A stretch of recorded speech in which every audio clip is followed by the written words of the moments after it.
You're welcome back. This is Newsfile, your most authoritative news analysis platform on television and on radio. And my guests are seated, and we're going to have very, very interesting discussion today.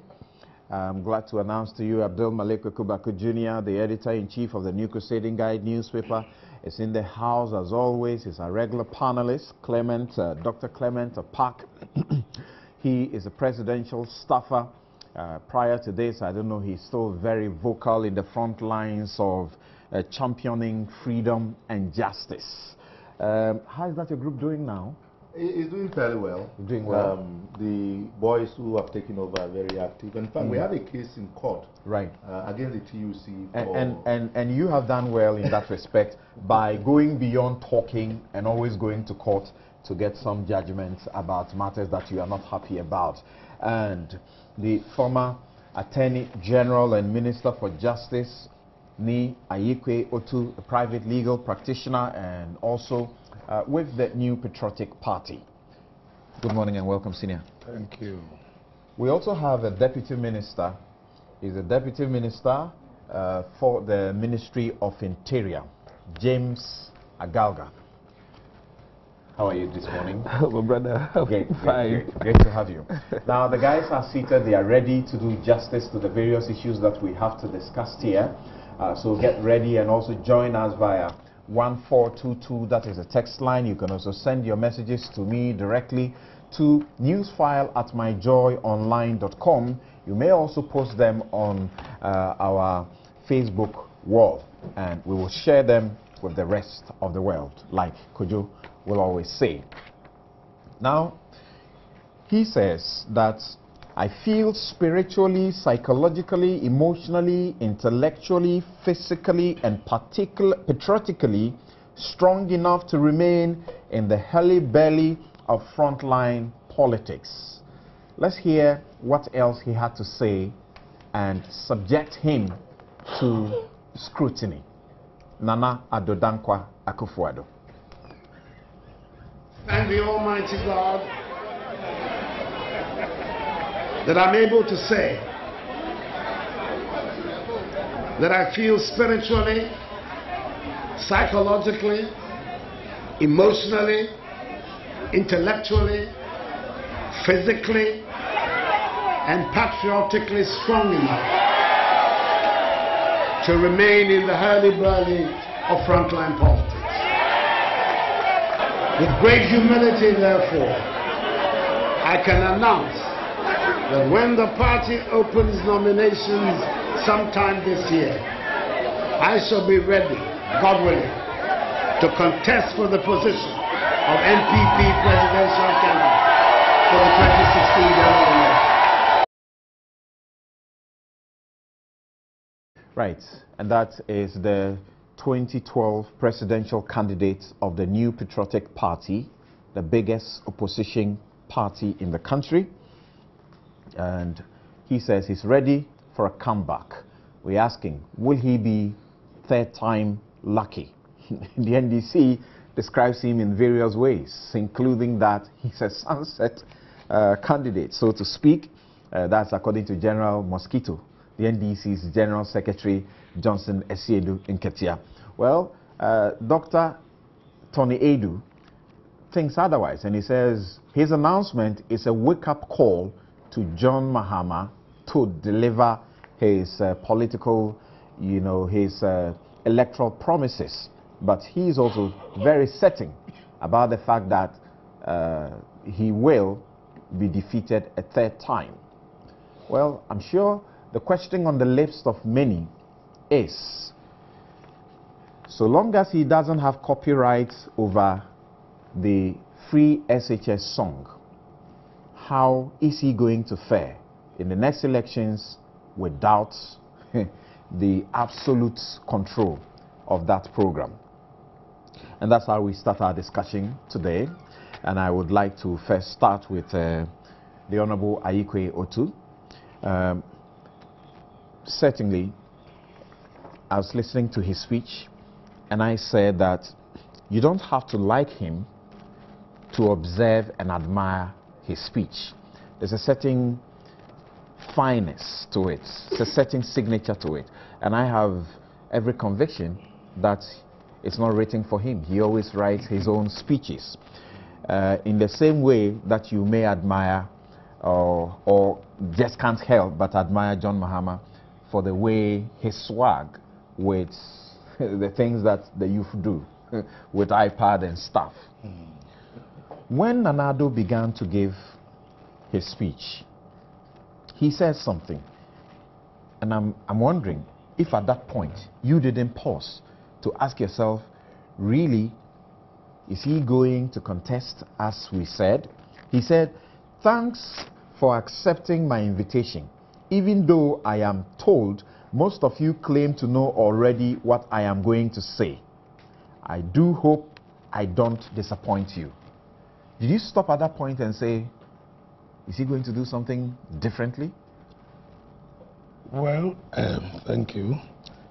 In a run-up to the conference, we've heard its aides, speak on radio, and Mustafa Ahmed in particular had made it clear that he would do the wishes of the people. Right. So if they knew exactly what he was going to say already, then it is in that light that one may want to look at it. And maybe I shouldn't be putting that question to you because you certainly must be one of those that he consulted, because he's told us that he consulted widely. Yes, the point of the matter is that he's a well-known figure, is the most marketed of the MPP aspirants so far. He made it clear that he wanted to take some time off and will be coming back. So clearly people were looking forward to wanting to find out from him whether he would still want to contest or maybe he's had a change of mind. But he said he's consulted his doctors and all that and made very wild consultations, and he's satisfied that he thinks he has what it takes to go back when the nomination is open. So I wasn't surprised though. I wasn't surprised at all. Okay, just your preliminary comments. Now I'll move to you, Abdul Malik. We sat here the last week and I said, look, we know what he's going to say already. So what's the big deal? What's the point of a grand occasion for an announcement? Were you satisfied with the program itself? Well, I wasn't there, but had been announced ahead of time. A time frame had been set, and we all knew exactly what was going to come based on what had been said by people around him. Those who were there thought it was well organized, well attended, and as you indicated, the speech was well delivered. I mean, it's not new. He's a very articulate. You can always trust him for that. Yes, very articulate. You can't take that away from him. Yes, very experienced and all that. So in terms of the setup and in terms of his own personality and delivery, body language, everything was almost perfect. I mean, and what he said was to be expected. Yes, I had a little problem, as you know, in terms of the timing and things, but that's not substantive issue. Right. Yeah. Dr. Park. What exactly you have marked. Oh, you were not listening. You have marked, and I've seen. It is so obvious. That is why I am not saying. I have seen that you have done a sort of an annotation of the speech. Yes, I have. You have marked almost every paragraph and written your own my own interpretation. Yes, to them. What do you say about it? Well, I think that anyone who has followed Ghanaian politics in the past several years and particularly observed the posturing even during the petition at the Supreme Court, and of course, as my two earlier senior colleagues indicated, follow the pronouncements by Mr. Akufo-Addo's aides, the announcement was not a surprise. I think it would have rather been news if he had announced that he was not going to offer himself as a possible candidate for his party in the lead up to the 2016 election. But I think that the way it was done, the pomp and pageantry that greeted his arrival, and even the setup for this announcement was intended to scare off potential rivals from within the party, because I mean, be as it may, this is not the normal way for one to announce your intent to contest for your party's flag bearership. Just to scare off potential rivals, and not intended to give you guys a signal that you got to watch out. Certainly not. I mean, you know, he has to first clear the first hurdle before he can think about the second one. Right. Now, okay, James has to, the technical men have to do a little rearrangement with his stuff, so he would have his bites later. I want to start with Abdul Malik Kubako Jr. on this. Nana Addo, certainly very towering political figure in the, not the contemporary history of Ghanaian politics, but dating back very far. And see what he says. He says that I am humbled by the opportunities that I have had to contribute to the development of our nation from the struggle against military dictatorship. So he was there long ago. Through protecting the rights of ordinary Ghanaians in the law courts and on the streets, to the consolidation of our democracy and the projection of our national interest. First, in building the new patriotic party, and also as a member of parliament and cabinet. Question people are asking, what at all does he want? He wants to serve his nation, his people. That's the bottom line, especially of any honest and sincere politician. And there are a lot of them out there, let's be honest. It is not exclusive to him, but he feels committed to nation building, to put Ghana on a certain path. He's outlined his vision already, transforming this country, industrializing it. I mean, we may differ on strategies and ideological directions and the rest, but the commitment is clear. And indeed, of course, his experience is clear. I mean, it's obvious to anybody who wants to be fair and honest with the history of this country. I happen to have been a foot soldier of the People's Movement for Freedom and Justice. And he was the General Secretary of that movement. I'm talking of 1977-78. So I at least know his track record. Subsequently, both of us were founding members of the Alliance for Change. We were all part of the Alliance for Democratic Forces when we were entering the Fourth Republic, insisting on certain democratization processes. So it's part of our ideological differences, because we belong to two different ideological blocks in terms of this country's history. But we've always had a certain commitment in terms of ensuring that this country is ruled democratically according to the rule of law. And on that basis, I have no doubt at all that this is a political colossus. You know, very committed, very honest, very sincere. That's my own judgment of Nana Akufo-Addo, and nobody can change that, you understand? But as I said, he doesn't have monopoly over these attributes. There are other Ghanaians who equally have it. And it's good to have a critical mass of these qualities, of these attributes, because when they aggregate, then you are building a nation. His critics say he comes across as suggesting that I have a birthright to the presidency of this country. Otherwise, he's seen it all except being president. Isn't that enough at 70 to take a rest?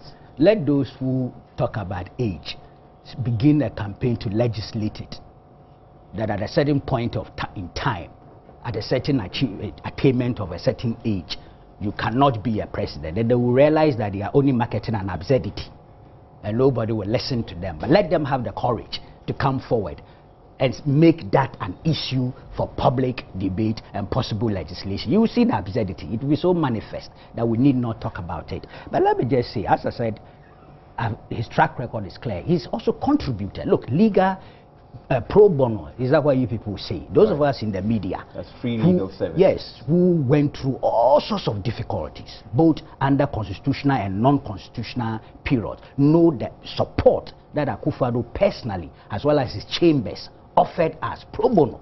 Many of the cases that we went through, whether it was criminal libel, seditious libel, or civil libel, he was there for us. And I'm not talking about myself alone. I'm talking about so many other journalists and media houses out there.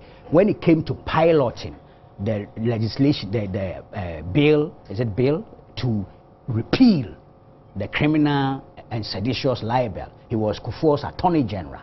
Of course, it was an executive action, but he was the one who, because he had gone through the processes, and so he did so that NRC which was bastardized at one stage but subsequently adopted. If you read the Constitutional Review Commission's preamble and all those things that went in, they recognize the value of the National Reconciliation Commission and what went through, and even the fact that it had the effect of reducing possible judgment debts and all the rest. He was key in piloting that in through Parliament, as well as making sure it worked. He has had a lot of things to his credit, and so why not? If he thinks, based on all this exposure and experience, I could contribute to my country as a president, why not? He's not imposing himself. If he was, that would be a problematic matter. He is seeking first to win a primary election within the context of his party, and subsequent to that, a national election based on the will and power of the electorate. What's wrong with that? What's wrong with that? How many Ghanaians have not sought the same opportunity and achieved it? Some did it 3, 4, 5 times, if you add runoffs and the rest, and they still went ahead and won. What's wrong with that? If at the end of the day you don't win and you voluntarily decide to give up, fine. And operative word, voluntarily. Because there's no legal bar based on his record. Unless he's been convicted and is been found guilty by a committee of inquiry or commission of inquiry, unless he doesn't have the appropriate age, which is 40 and above. Those things don't exist relative to the Akufo-Addo candidature. Nothing of that sort. No negative exists relative to it. As for those allegations, I'm sure will come in, because I've heard people already going into those directions and discredited, recycled. I nearly said nonsense. Should be not encouraged. All right, Abdul Malik Kubako Jr. James, I hope there was no any need for any special security arrangements when he went to, do the announcements. Well, if you watched the video, the police were there in their numbers to ensure that the program was smooth and peaceful. The state doesn't discriminate when it comes to deploying the security apparatus to guarantee security at any given time. And so what you saw at Nana Addo's residence was a typical example of how impartial the security apparatus under this government is. Elsewhere in a very developed democracy, it's always been like that. When an opposition figure like Nana Addo is going to mount a stage to make a statement, you are not going to have the ordinary security, just doing their work. There may be some, beyond that security arrangements. But it didn't call for any such thing. Well, right? Sami, in other jurisdictions, of course, I can't hold brief for whatever happens there. But as far as we are concerned, that is not how we operate. Right. We allow our security agencies to operate freely, and I believe Nana Addo must have put in a request. He must have notified the police, because he knows what the position of the law is. Reading through his political history, I am told he was very instrumental in prosecuting, in that case, the MPP versus the Inspector General of Police, which clearly set out the parameters for public gatherings and demonstrations. So I have no doubt in my mind that Nana must have requested for security cover, and that was granted. Right. After the program, I have not heard anybody complain that there was some suspicious movement on the part of undercover agents and so on and so forth. Our men were very professional on that occasion, and I can only say congrats. Now, substantively, speaking from your heart of hearts, does the NDC not dread another time with Nana Addo? Well, Sami, I think the earlier, speakers have made the point very clear, and my General Secretary spoke, and when he spoke, I was very refreshed. Why would we be afraid of Nana Addo's intentions to run for a 3rd consecutive time? It is up to the MPP to decide. But if the MPP ever settles on Nana Addo, I can tell you without blinking an eye that we have an antidote for Nana. Twice we defeated him. Even when he took the lead in 2008 and people thought it was an impossible task for the NDC to reverse the outcome, we were able to reverse that outcome at time. By what margin? Well, the margins don't matter. The slimmest margin ever in the political history of this country. It doesn't matter if you consider the fact that we came in as underdogs. After Nana Addo having taken the lead in the first round, people thought it was a done deal, and we rose up to the occasion and defeated Nana. That was, I mean, landmarked. I don't think anybody, I mean, in his right frame of mind, particularly those from the MPP camp, ever thought that they were going to lose that election. But we inflicted a defeat on Nana. Then in 2012, we all saw what happened. He was beaten in the first round. He said no, he had doubts about his defeat. He went to the Supreme Court. As for the pain the Supreme Court litigation caused all of us, I will leave that to the good people of this country to judge. But at the end of the day, the Supreme Court did not give him the declaration he most desired. And so if you ask me, I will tell you that in 2012 alone, Nana lost twice. So why should the NDC be afraid of such a person? Especially when it wasn't a secret that he would run for a third consecutive time. That's all the earlier speakers before me said. His aides had constantly alluded to the fact that Nana was going to run once more. And so for me, whatever happened 2 days ago was the icing on the cake. I was not taken by surprise at all. And if you ask me, my candid opinion is that that declaration by Nana was not newsy at all. No, what the General Secretary, what the General Secretary did was to analyze the history. He's referring to the press conference that was, addressed by the General Secretary of the NDC minutes after, Nana Addo had made his announcement. It's normal. The General Secretary didn't invite those press people. He did. Look, I was in Parliament. Moments after, and in fact, I must state that the MPP members of Parliament, the majority of them, I don't want to be dragged to the Privileges Committee, but I noticed that the majority of them were not in the House when the declaration was about to be made. Now, moments after the declaration, the parliamentary press corps, some of them, rushed to me and wanted me to deliver an opinion on Nana's declaration. And I said, listen, I was in the chamber. I did not listen to the man, and therefore it would be unfair for you to come to me and ask me to make statements on a matter I am not privy to. So in fact, the point... The press did not call the press conference for the NDC. Right.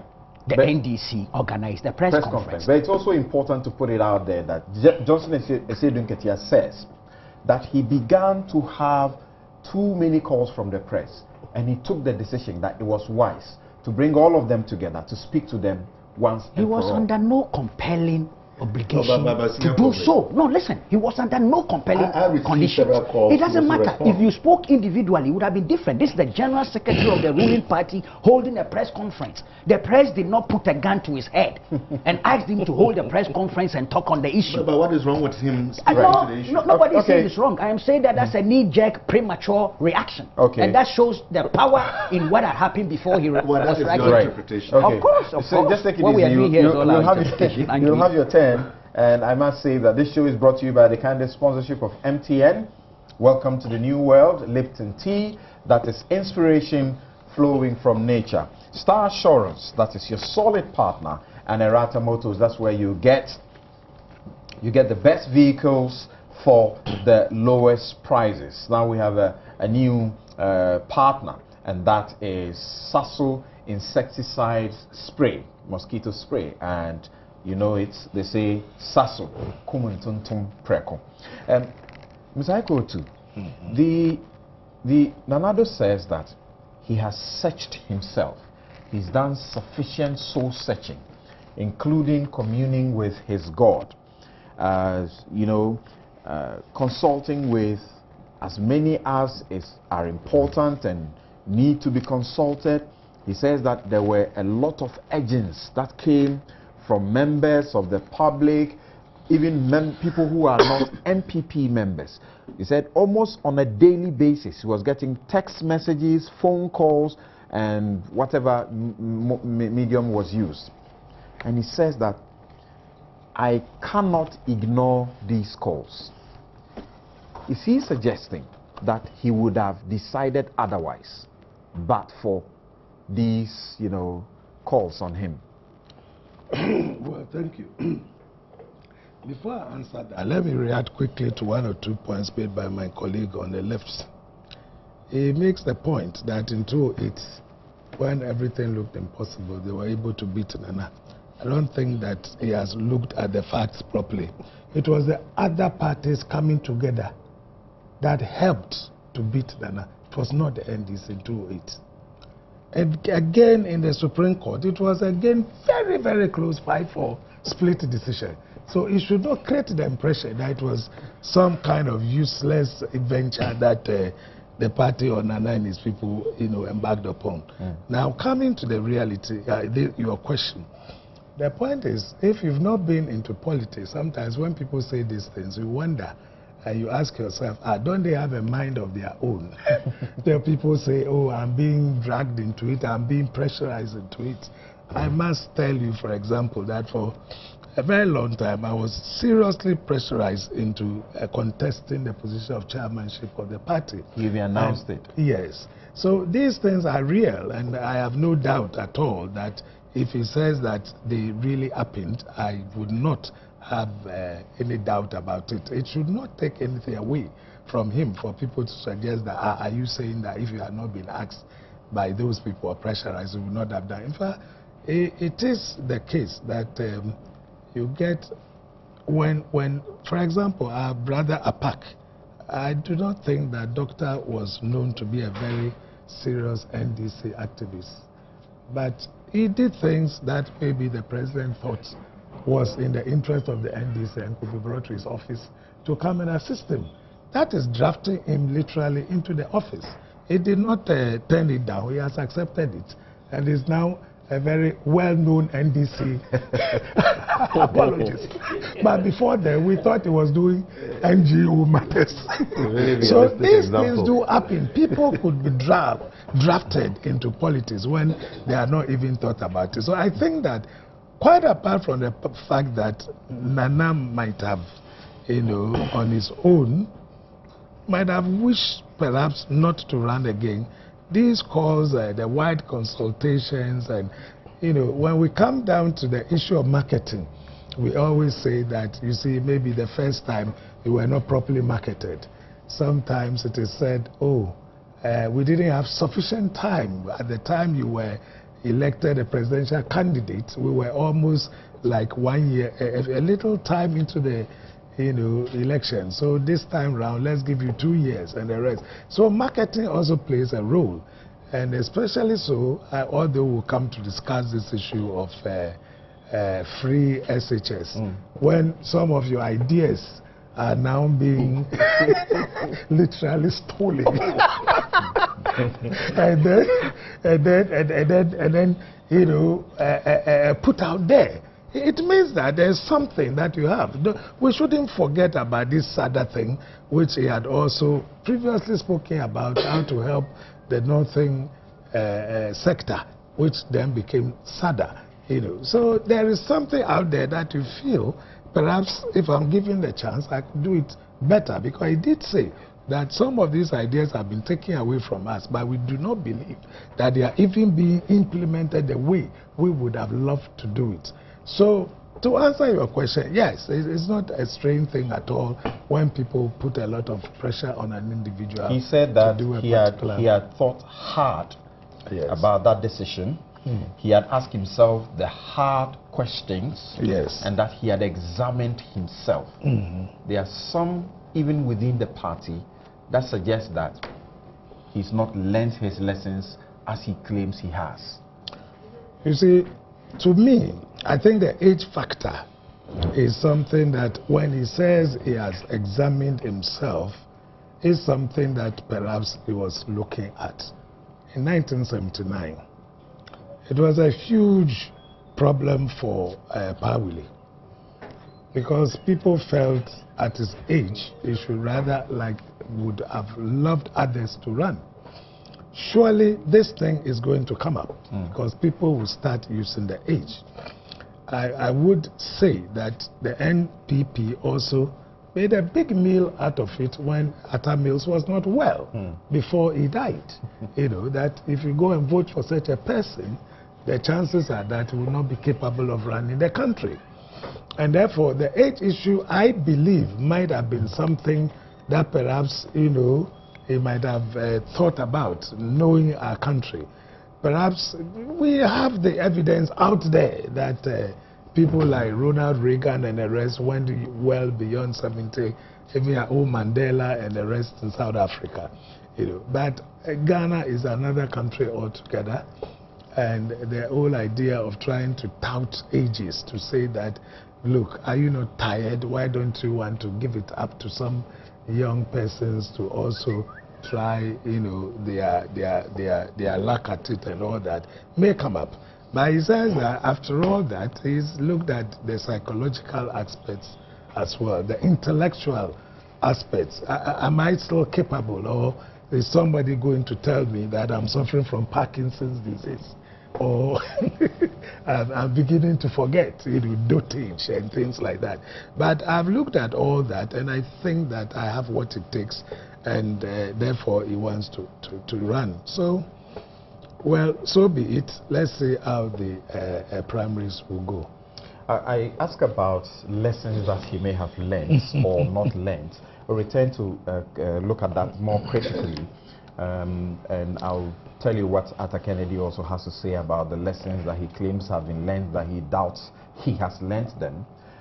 But, Doc,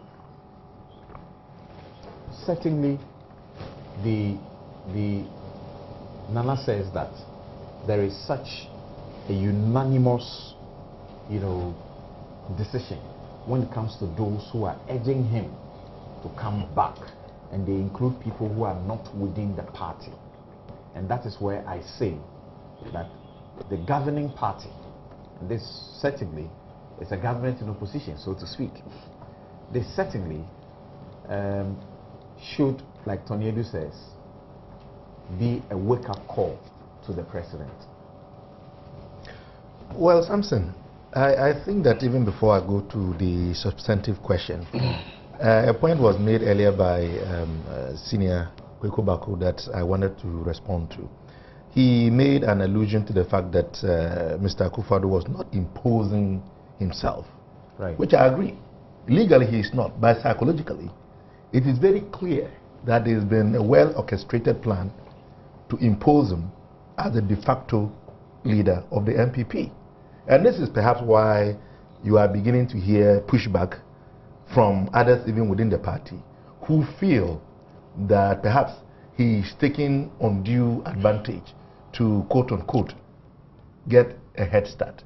So we shouldn't underrate, you know, the psychological imposition. And that's the potential of dividing the party. Most clearly, I mean, the commentaries have already started coming in. You are excited to get that, right? Well, that is what you get. That is what you get if you, you know, cause your party I'm saying you are happy to face a divided opposition.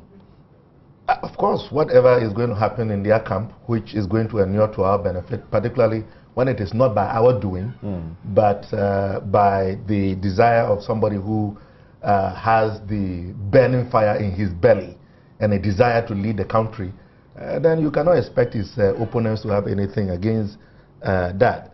But I think that it is very obvious that when you look at the context, the circumstances, the posturing, Mr. Akufo-Addo comes across as exuding a sense of entitlement, truly.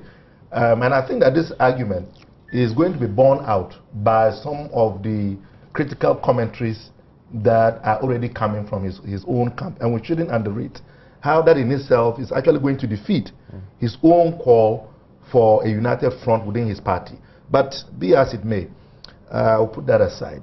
Now, your substantive question was about how his decision to contest his party's primaries can be used as a basis to call on President Mohammed's government to be up and doing. Well, simply, the government has been up and doing. Is it perfect? No. Is there any perfect organization, institution in the world? Certainly not.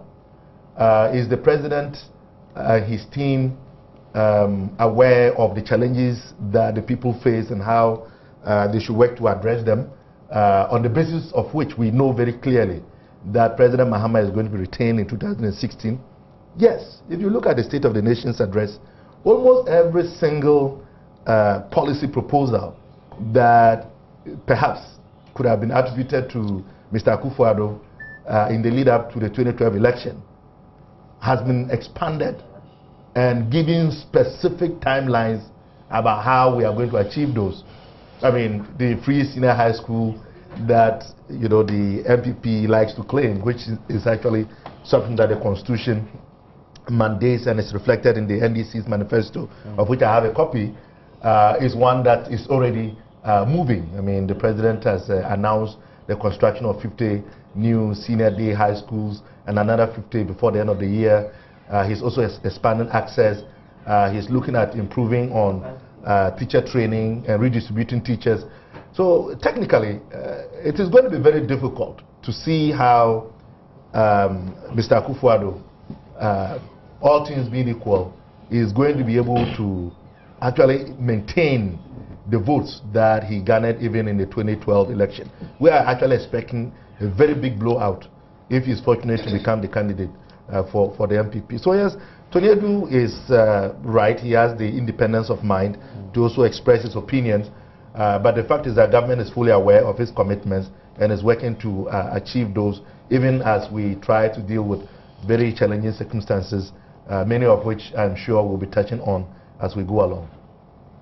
Addo Malik, I read you a quote from Dr. Arthur Kennedy, who belongs to the NPP and is no mean member, on the issue of whether or not Akufo-Addo has learned his lessons. And he says, quote, "I am not convinced that Akufo-Addo has learned his lessons.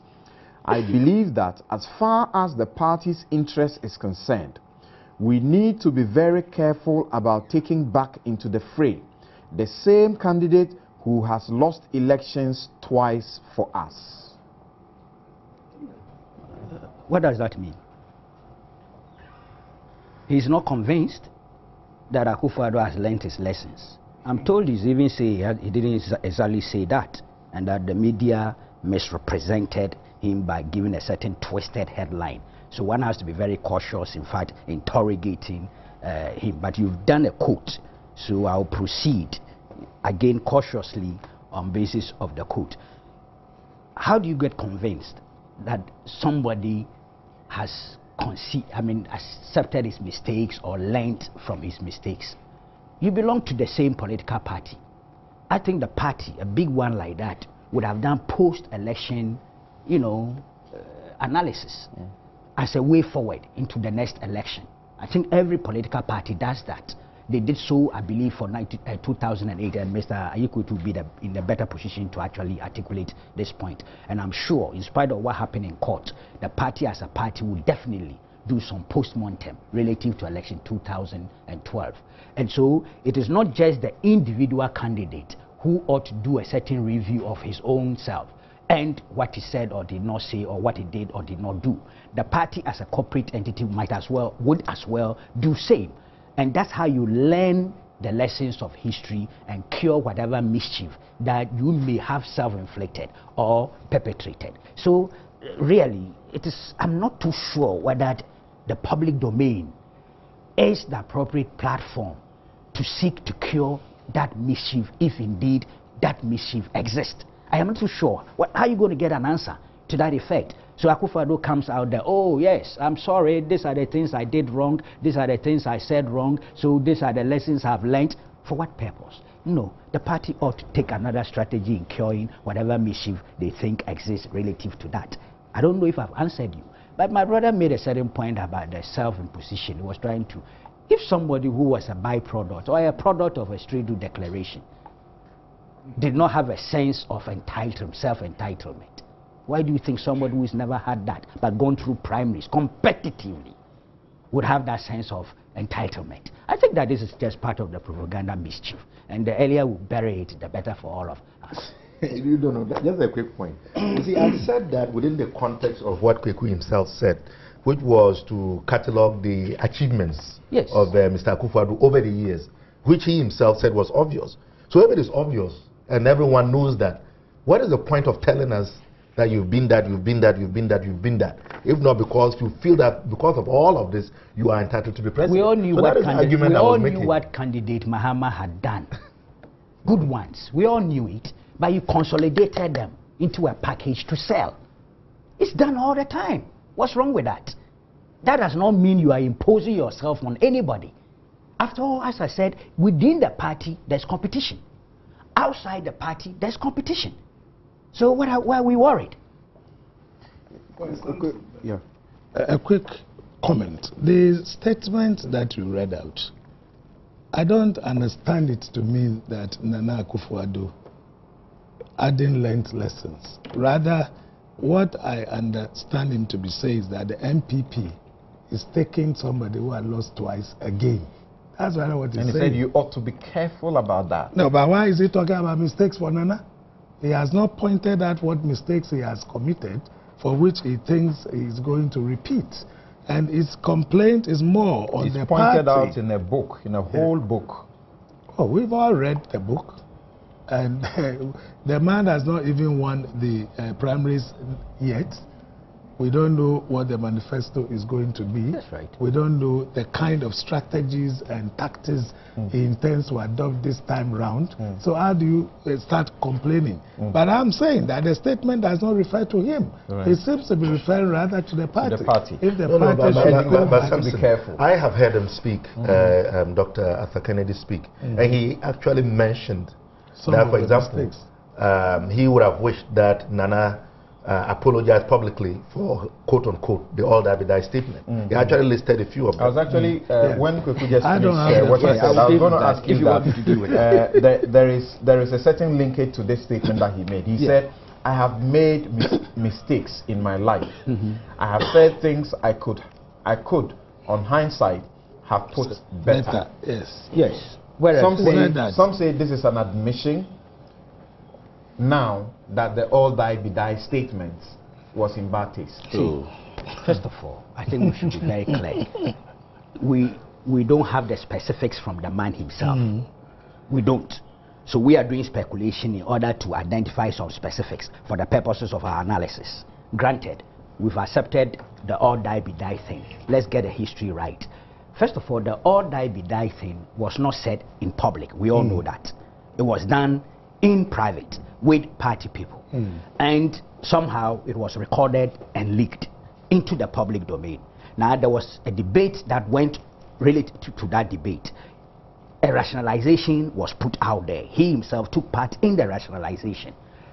The impression that was created was that this is a man of violence, and that this man, if he lost an election, will create chaos in this country. That's what it was.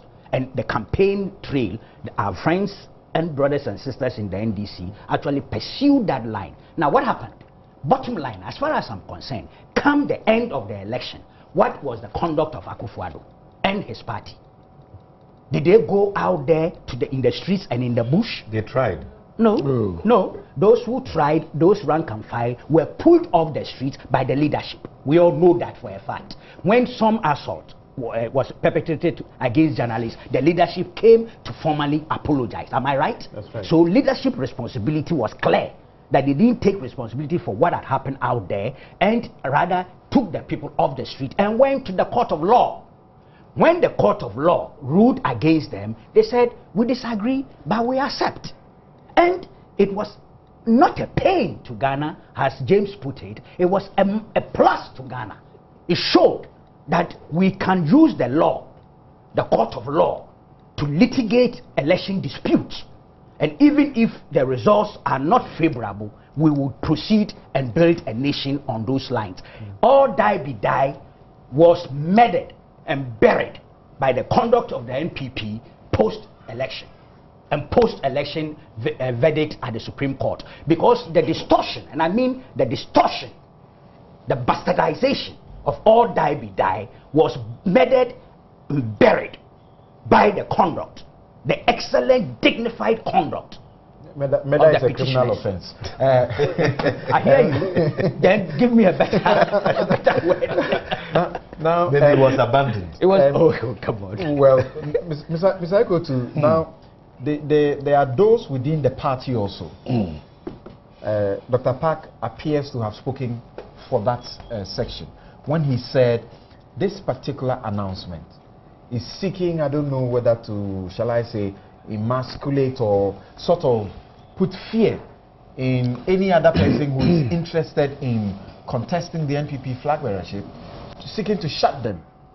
We know for a fact that Dr. Apraku is interested, Kofi Konodo Apraku is interested. Well, Alan Shermanting, I don't know of any public announcement yet, but he certainly may contest. What do you say about those criticisms that this is not good because, you know, it doesn't help provide a level playground? I thought you even put it better when you said that if that is what they are looking for, then they would be prepared to rather, you know, fight with a divided opposition. You know, I don't think so. My feeling is this. This was the leader at the time. You know, once you are elected the presidential candidate, you become the leader of the party. Now, a lot of people were looking up to him after the verdict. Most people even felt that we ought to have sought a review, but he said he was not going to seek a review. He then announced publicly that he was leaving the country and was going to reconsider his position in politics. So the man comes back and he says, look, I have done all the thinking. I'm going to hold a press conference to tell you my position. Surely, I mean, this would attract quite a number of sympathizers, you know, those who actually believe that is the best face and the best hope for the party to go there. And in those circumstances, I would not say that it was organized by the party so as to intimidate others. It was organized by him at his residence. It was not a party head office for Dr. Park to suggest that the party is doing this to intimidate others. It doesn't even matter that party officials were there. Well, he sent out invitations, and I know in my constituency those who heard about it who had not been officially invited, they said, look, we want to go and be party to what was happening. I was caught up in court, very busy. There was no way I could have been there, you know. So in those circumstances, I think all he did was just to tell the people, I've reflected sufficiently, I have come back, and I think when you reopen nominations, I believe I would be ready to contest. I don't think we can put it at the doorstep of the party. But if he's saying that Nana himself did that to intimidate and frighten off the others, perhaps he may have a point there. That is what he thought he wanted to do. And why not? It's a contest. So if I have a way of intimidating you, are you saying I shouldn't? So that would be my comment. I see. Now, James, you see, the party will deny what we know, that there are factions, so to speak, whether it's positive or negative factions, forget about that, that there are factions as far as the flag bearership race is concerned. And some say, look, this announcement could have been strategic, that it is done about 2 weeks to the party's congress to elect national officers and to seek to bring other people to want to, you know, pitch for candidates who are perceived to want to support and help Nana Addo's cause. How helpful is that to them, if that's the case? Something I cannot but agree with the assertions made that Nana's declaration was carefully designed and orchestrated by his supporters to cow his opponents and intimidate them as well. There's no question about that. This scheme started long ago, right after the Supreme Court's declaration. We saw how Nana's supporters thronged to his residence from all the regions to demand that Nana should go unopposed. Now, when this happened, one would have expected that the party structure would have risen to the occasion with some sense of objectivity to denounce the actions of those who thronged to Nana's residence to proclaim him as somebody who had some birthright to lead that party and eventually become president in this country. That never happened. And so there are some well-meaning individuals within the MPP itself who are very uncomfortable with the posturing of Nana Addo and his aides. There's no question about that. One cannot rule out the fact that there are factions within the MPP. That is a historical fact, and I know my senior Ayukwe Otu would bear me out. They lived through the times when the Buzia Dankwa tradition split into two under the leadership of William Oforiatta, who happens to be an uncle of Nana Addo, and Victor Wusu. Those factions still exist within the New Patriotic Party. Others also have the right to contest. And therefore, one would have expected that as a political party which touts itself as one that is very democratic, they would have taken steps to at least assure the rank and file, the members of the party that, listen, nothing is going to be done to give anybody any undue advantage. But for me, what we saw 2 days ago clearly was designed to give Nana Addo some edge over his competitors. So far, there are some fallouts. Some leading members of the party have started talking. Atani has spoken. Aides to Dr. Preku have spoken. I expect many more to follow suit. But Sami, having said that, I want to go back to Atani's assertions that Nana Addo has not learned his lesson. He says he didn't say that. Well, I haven't heard him, but there is a news bulletin to that effect. But I'm telling you, he says he didn't say that. He was misrepresented. Well, assuming that Atani didn't say that, I would take up the mantle, thank you, stand in his shoes and say that Nana Addo has not learned from his mistakes. So that's you saying so. And let me justify why I say he hasn't learned from his mistakes. You see, Atani is alleged to have said, since Kweku Baku thinks that Atani may have put in a disclaimer, I would say that, well, assuming what is alleged to have been said by Atani is anything to go by, I have some empirical evidence to justify those statements. Look, as far back as 1998, I was then a student at the University of Ghana, and Akufo-Addo did something that I admired a lot at the time. You see, he had just lost to President Kufuor in the Sunyani primaries, and there were rumors that made the rounds at the time that Nana Addo was going to split from the party and form his own party like his uncle did in '79. And Akufo-Addo came to Akwafo Hall to address students of Legon. I remember quite well, somebody asked him a question, whether he actually intended to break away from the NPP. And Akufo-Addo was very emphatic that he had no intentions whatsoever of leaving the MPP. He was going to stay within the MPP, help it grow, and all that. Now, certain statements were made by Nana Addo in the last campaign. The infamous all die be die statement stands in his name. It is a tack that Akufo-Addo must purge himself off. Kweku Bako has tried to do some rationalization. He thinks that by certain acts of the party itself, Nana Addo should be deemed to have purged himself of that negative tag. I don't think so. In '98, when Akufo-Addo was pushed to the wall, he came out openly and denounced those rumors which were supposed to have emanated from his camp, and said emphatically that he was not going to break away.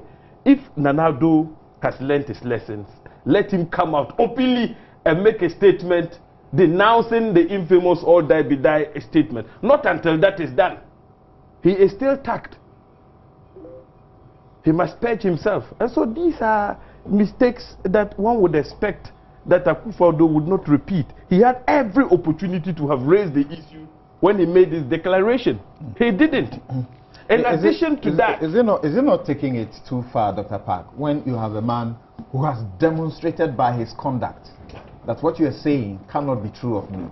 We know that we got to a very critical point in our political life. And you have talked about how business was affected, how, investors, potential investors were hedging and waiting to see what would happen before they come to this country. And we are aware that there are investors who a day after the declaration made phone calls, began to start their, projects to come into this country.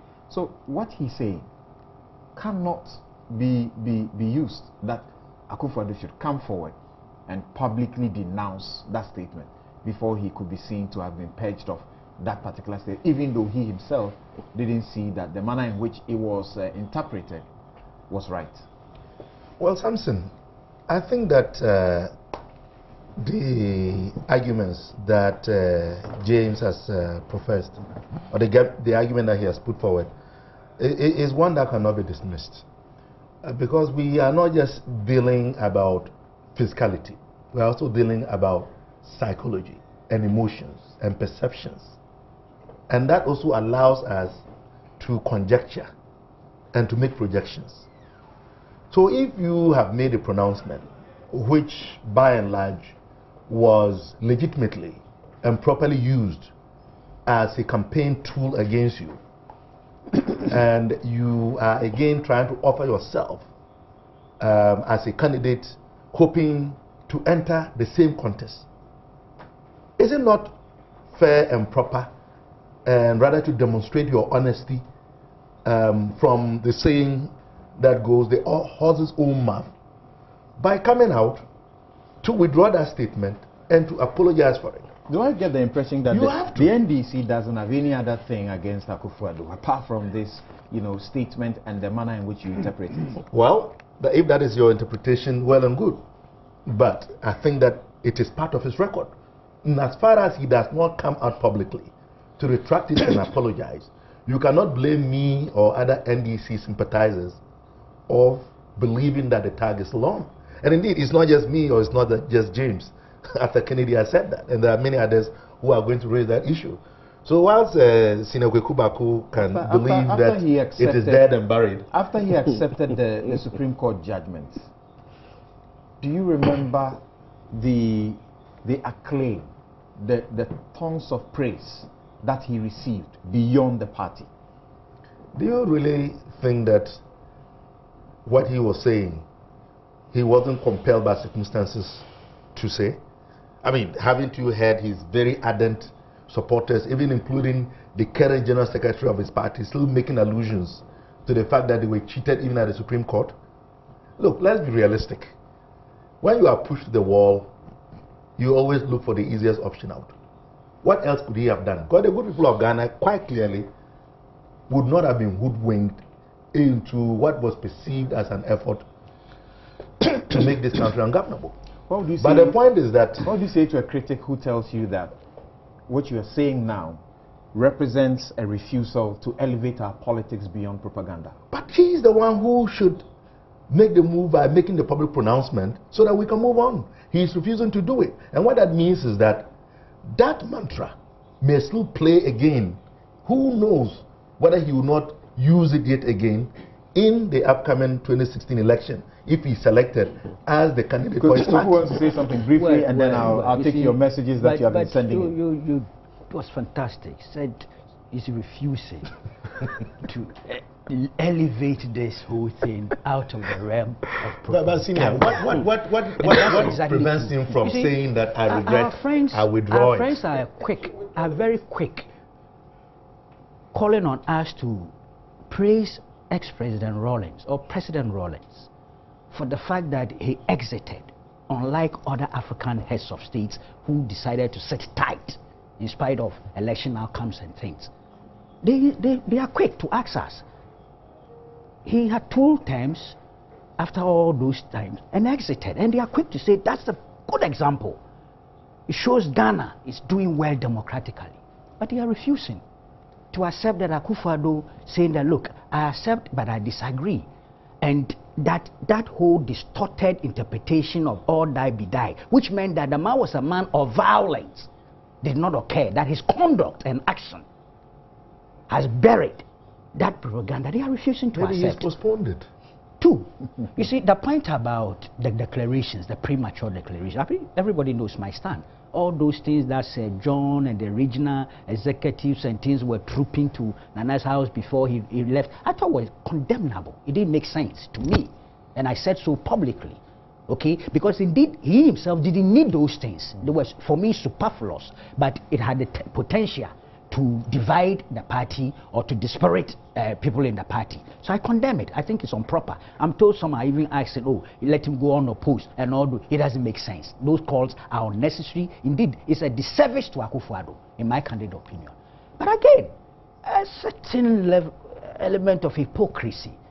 Our friends, I remember when Mrs. Rawlings decided to contest President Mills.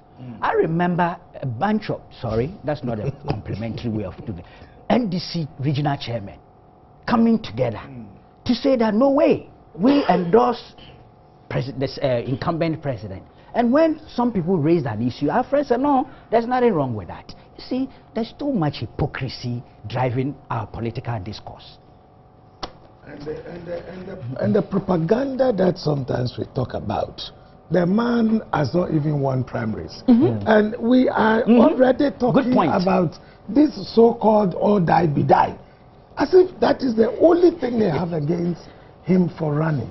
I mean, I think they should just put quietus to it, because the evidence is clear that if he wanted to make the country ungovernable, he would not have chosen to go to the Supreme Court. If he won the primaries, would you look forward to him doing what they are asking for? I don't think it's necessary at all.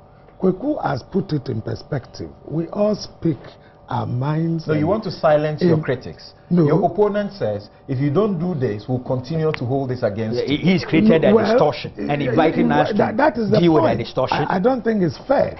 If you are trying to empower your agents to do that which is right, regardless even of their lives, in-house, you know, and then you see all politicians now are in danger because of the advent of cell phones. People are recording everywhere, whether, you know, and it is most unfortunate that we're now going to have a situation where you have to decree that don't bring any phone into this room before we have a discussion. Because it's most unfortunate. You cannot talk in private. There are things that are not meant for public consumption, and therefore they ought to decide within. Should it matter at all that this was meant for private? Because it should be what we see of you in the public should be a manifestation of what you represent. No. So if in private, you can you know, conspire to do wrong things. What you do in your bedroom, nobody knows. Okay, you're still here on Newsfile. This is your most authoritative news analysis show. Is brought to you by the kind sponsorship of MTN. Welcome to the new world. Lipton tea, inspiration flowing from nature. Star Assurance, that is your solid partner. And Arata Motors, that is where you get the best vehicles for the lowest prices. And our newest partner is the Sasso. We say Kum Ntuntum Preko. Now, Frank says, good morning, Samson. I am happy, but at the same time disappointed in Nana's decision to leave the NPP 2016 with his age. Ibrahim Copper sends this from Tamale. He says, I have now come to the realization that even if Nana Addo should enter the mosque and say Allahu Akbar, the NDC will still see something wrong about that. Is it wrong to declare an intention? That's a question. Spike sends this from Ohio in the United States of America. It says, Nana Addo's desire to contest the 2016 NPP flag bearership, the flag bearership is not 2016, it's a bother to some of us. For heaven's sake, at 70 now and 72 in 2016, in my candid opinion, Nana Addo should have taken a backstage. Give the youth a chance to show what they have. Frimpong Manson sends this from Prestea, says, Nana Addo's intention to run again is nothing the NDC should worry about, but rather concentrate on how to rule the country as former President Kufuor did. Tom in Bolga writes, NDC should give us a break. Mugabe is over 80, but even the Western world fear him. If age is really something to go by, then we should go remove all our traditional leaders who are overaged and yet still govern us with better leadership. Kofi in Nkwanta says, why is the NDC so obsessed with Nana Addo's intention to run on the ticket of the NPP again? With the same energy and concern, they should solve our ubiquitous Dumso and water problems. And those are your messages. Keep them coming in. 1422 is a text line, and you can also send it directly to newsfile@myjoyonline.com or post them on our Facebook wall. We'll take a quick break here. We'll come back to wrap up on the Nana Addo and his intentions, and I have questions, and I'm going to be curious about what happens to the man he praises as being lucky to run with this brilliant economist. What happens to him in 2016? We'll be right back. You're welcome back. This is Newsfile, your most authoritative news analysis show, and it's brought to you by MTN. Welcome to the new world. And for the first time in Ghana, you choose how much you pay for the calls that you make and the data that you need. Hook up with anyone in the biggest family for 4 pesos, 3 pesos, 2 pesos, or even 1 pesos per minute. That's right. Use your phone 1 peso style. Plus, each option comes with amazing internet and IDD discounts. Each calls, even calls to other networks are discounted. Abing Wahankasa. Now, with Ghana Cedis, 2 Ghana Cedis daily subscription, you pay a cool 1 peso for your calls. So dial *315# now to choose the offer that suits you. Enjoy daily subscriptions from as low as 50 Ghana pesos. So go on, start enjoying long conversations and long hours of browsing non-stop only on MTN Abing Waha. Visit your Facebook and Twitter pages, their Facebook and Twitter pages, to participate in their daily Abing Waha competitions. Welcome to the new world. MTN, everywhere you go. And I start this very final round with Abdul Malik Kukubaku Jr. Now, certainly, if Nana won the flag bearership, age will be used against him. And some say, fine opportunity. You describe Dr. Baumia as a brilliant economist, and you are lucky to have had him running with you. Maybe should have, sat in the background, coached him, pushed him, and let him take the job. If you take it again now, are you going to make him your running mate again for the 3rd time? Well, that you are inviting me into the realm of speculation relative to who would run with him, even though if you asked me for my preference, I would say you should stick to that ticket. But that's just Kukubaku expressing his own preference. But the point about age, I think earlier on, I said those who will put it out there will be marketing an absurdity. If they think it's a serious issue, I challenge them to bring it forward for possible legislation, and then they will see the absurdity in what they are doing. You see, but one of the text messages raised it about the 70-72. Let those youthful guys and elements in the NPP who are worried about the age of Nana Akufo-Addo galvanize themselves, mobilize their resources, and give him a stiff competition before the 140,000 plus delegates, convince the delegates of the party that, look, this man will be 72 years 2016, so even if he won the primaries, it will not be in our interest. Let the youth come forward and compete with the old man, if they call him so, and win. This, they have no luxury of an alternative. This is competition. This is democracy. Dr. Park, certainly you use age in the last elections. It will still be to your advantage to use it, right?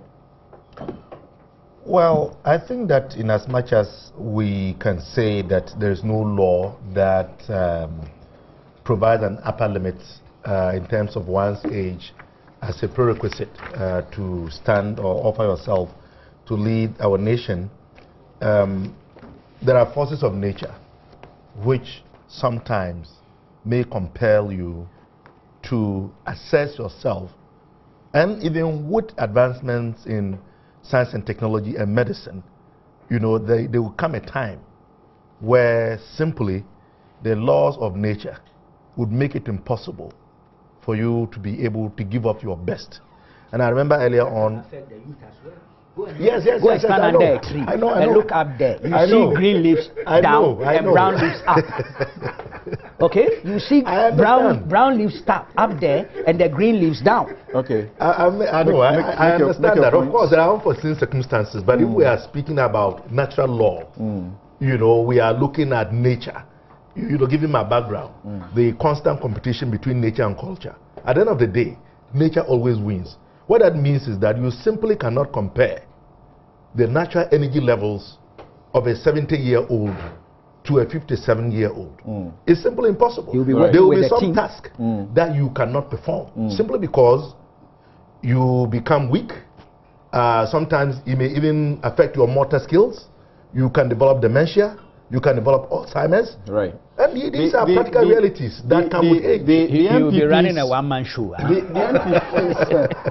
The NPP's former National Youth Organizer, Cabo, says that I prefer an intelligent old president to a young, incompetent one. So we should look at competence and not age. Bottom line. Well, there are old people who are intelligent. There are also old people who are incompetent, much as there are young people who are also intelligent and young people who are incompetent. So it's a matter of preference and the responsibilities that the person is performing. It is also subjective because, I mean, who is to pass that judgment? So I understand that. That is his preference. But I can understand why he has become very vocal. Obviously, he has an interest in the running mate. So, you know, you can see that it's part of the game plan to speak up very boldly in support of Nana's intention to offer himself, so as to give his candidate, Mr. Dr. Baumia, an opportunity to get a second call-up. This is mission. Or should I say a third call-up? So there are those who suggest from you. There are those who suggest that if you look around, the current leaders around the continent and around the globe, the majority now, presently, are turning out to be younger people rather than those who are in their 70s. And so we shouldn't do otherwise. Well, we are looking at party democracy in which people offer themselves for elections. It's not a matter of appointment or selection, if you like.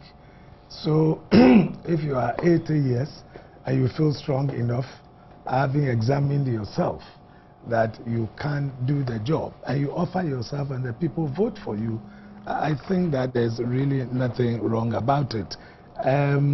As Dr. Park rightly put it, there's no age limitation. And Nana himself realized that when he said that he chose two professions, politics and law, where we do not have any retiring age. You know, so haven't you gone to court and feel pathetic for a lawyer who ought to be sleeping, relaxing somewhere and is still trying to practice, practically struggling, you know, to put his sentences together just to make, you know, maybe 1,000 cedis? You know, but nobody would tell a lawyer who is weak to stop coming. We all know that when the lawyer becomes that weak, he stops. But when he's so strong, and like people like Nelson Kofi, after 80 years, can still move about, you know, and Nate Olaga, you know, and the rest. And then you can also see those who begin to, you know, dwindle with age, you know. So when nature, you know, affects you, you should be able to say so. But when you feel strong in your belly that you can do it, I don't think that anything should stop us. And you have a situation in this country where you've had Nana Addo, who's done it once, he's done it twice, and the question I remember saying is he going to be third time lucky? You know, and in Ghana we say, Sheta ya wonshi. You know, if you want to check something, you do it 3 times. You know, and we saw President Atani himself. President Atani had you know, appreciating, you know, outcomes. Nana Addo's appears to be on the other way around. He actually has. Well, it doesn't. To me, it doesn't really matter. Every year, every election year, and what the dynamics are. I was talking to a sister radio station. I was asking. We knew fishermen would go to bring fish. You know, they go on fishing expedition to bring fish. This is the time when fishermen cast their net and bring cow. They bring cow. So if you look at it, so these dynamics, you know, could easily affect the fortunes of the NDC. And briefly, you know, briefly in a minute, if he won, he should go with Bawumia again? Well, I guess that is what he wants to do. He's already been going around with him. I would not be surprised that if he settles on him, because 2012... I'm asking your opinion. No, 2012... What would be your advice if you won? So many names came up. My own name came up. At the end of the day, he decided to settle with him. And I do not think that he will change his mind. He will still go with Bawumia. That one I didn't. Well, the writing is on the wall. It's very obvious. Even the way that he spoke about him in his speech, it's very clear that he's going to go with him. James? I am very clear in my mind. Let's not play ostrich on this matter. At a certain age, it's natural. It's natural law. You begin to lose your strength and energy, particularly at 70. It's for good reason that even at the Supreme Court and Court of Appeal, the retirement age is fixed at 70. Nana has said that, well, fortunately for him... Would you dispute that J.H. Mensah was one of our best hands in Parliament? He may have been, but age caught up with him. And graciously, J.H. Mensah, he didn't lose the Sujani East seat. He relinquished the seat voluntarily because at some point he realized that his health was beginning to fail him. So, that his health was of course, to fail him. and so Akufo-Addo has not suffered that. So what are we talking about here? So, Sami, the point I'm making is that we cannot run away from the fact that with old age, you are exposed to certain health-related One of the problems. best democracies in the world, America. Did you watch John McCain's campaign? Well, I watched John McCain, but the American people rejected John McCain partly not because of age. Well, but we can't use John McCain as a good example because he didn't win that election. Reagan? He didn't win that election. President work alone. Well, you see, Reagan may have a certain history. But the point I'm making is that the general principle is that at a certain age, you begin to lose your strength and energy. My brother has mentioned the number of ailments that one can be exposed to. Dementia, you can have depression, arthritis. These are diseases which come about as a result of old age. And it happens to every old person. Kweku has made the point, which is valid. Somebody gave an otherwise very bad example of I'm Mugabe. about to give you. Well, Mugabe. Well, Mugabe, After 80. after 80, we all know the you know he's frail. circumstances, You know history. he's frail. You know he's weak. He was in power Mugabe before was 80. in power before he Doesn't turned matter. 80. No, I'm He was asking 80, you, he's now at 80, Can is you rule it what you know, that That's he's the weak bottom or he's line. frail? Well, Sami, the rule is not absolute. He's a strong man. I am speaking in general terms. Thank you. It's not absolute. We have to Fantastic. concede to that point. Fantastic. But Sami, let me make a Fantastic statement point. on finish Dr. up. Bawumia. Yeah, Bawumia. Yeah. Yes. If Nana Addo settles on Dr. Bawumia, we'll be very glad. Because I don't see what advantages Dr. Bawumia brings along. The two paired in two elections, The last 2 elections. and suffered defeats. And so if Nana settles on Bawumia, we'll be very happy. Okay. I don't see what Thank you. How some Kotoko are going to play, and you are telling Kotoko what to be. I think American Supreme Court judges have no age limitation. Right. They don't have. And Americans should know better. Interesting. Thank you very much. Your text